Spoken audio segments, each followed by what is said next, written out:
Hi, and welcome to the Disney Dwayne YouTube channel. Are you ready for a big discussion?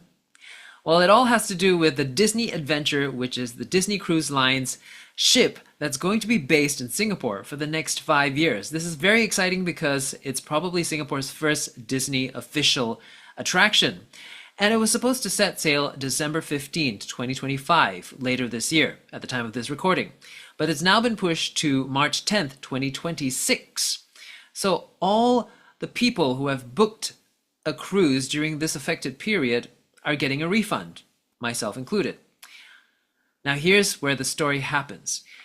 My refund was missing 10% of the full price, and I want to know why, and I want to know how to solve it. And if you booked too, you might want to watch this video because you might be affected the same way. So let's dive into it. All right, so first of all, it's very exciting that Disney Adventure is finally in Singapore, right? The interesting thing is that although Singapore is the home port for the next 5 years, when you book a Disney cruise, you book it in US dollars.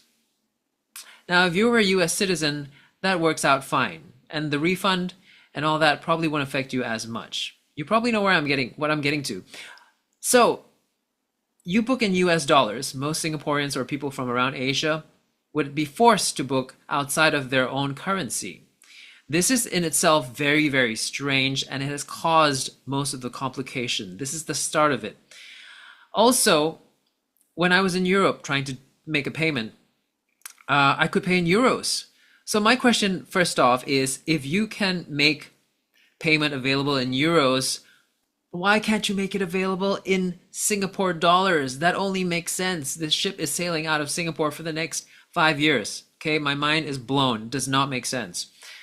And if you could solve that, all of this wouldn't have happened. So the second thing that's happened is I tried to use my Revolut card, which of course has no currency conversion charges, or so much at least, all right? So, but I couldn't. For some reason, I was not allowed to. So that's the start. Again, a second reason why this problem happened. So those two questions, maybe to Disney. Why? All right, let's now get into the fact that I paid in US dollars using my proper bank card. So there is a currency conversion fee, and basically I made two payments, okay? The first one just for myself, let's just say it's about $2,000, and I made that payment December 2024, a year before the cruise was supposed to sail. And then in August, I made an extra payment of $1,000 so that two of my friends could join me. So in total, I paid $2,000 plus $1,000, $3,000. Now the refund recently came in, and I noticed that out of the $3,000, I was missing $300. That's 10%.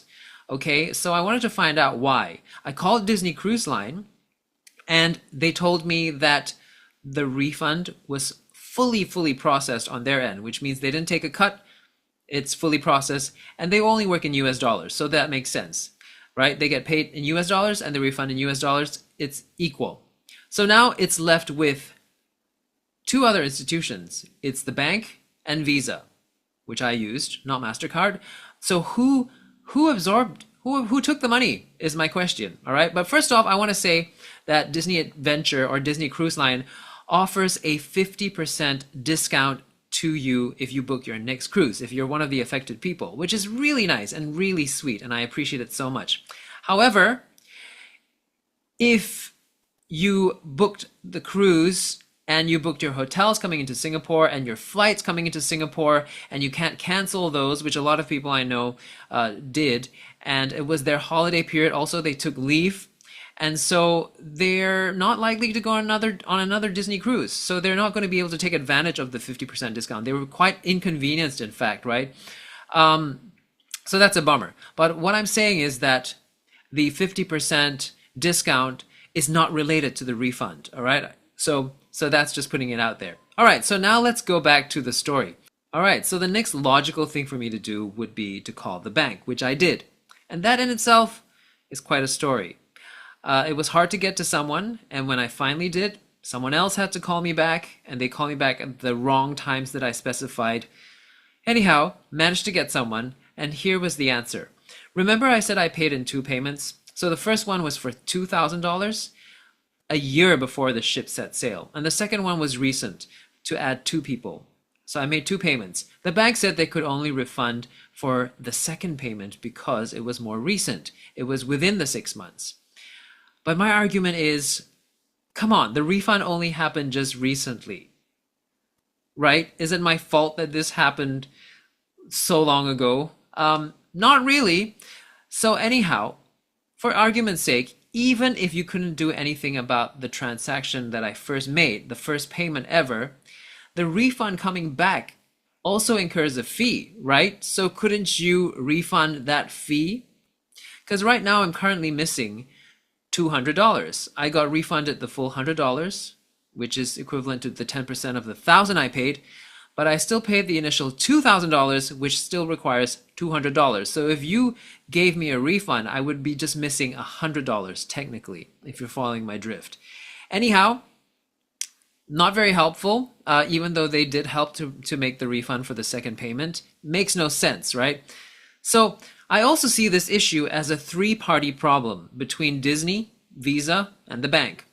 As a consumer, there are never instructions on where you could CC all the brands or companies involved so that they can all come together to try and resolve this, right? Usually the customer is left alone and the companies end up just pushing the blame to each other separately. Now, I think that's terrible, and I think something has to be done about that because the customer is pretty much left on their own figuring out things.